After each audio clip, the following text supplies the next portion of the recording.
Mathayo sura ya 24 na mstari wa 45 hadi mstari wa 51. Ni nani basi yule mtumwa mwaminifu mwenye akili, ambaye bwana wake alimweka juu ya nyumba yake, awape watu chakula kwa wakati wake? Heri mtumwa yule ambaye bwana wake ajapo atamkuta akifanya hivyo. Amin, nawaambieni, atamweka juu ya vitu vyake vyote.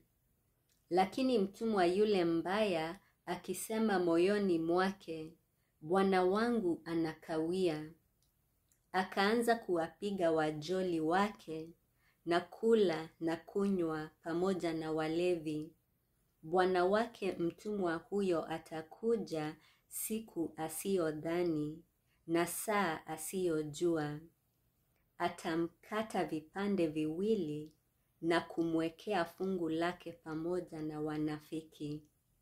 Ndiko kutakuwako kilio na kusaga meno. Amen.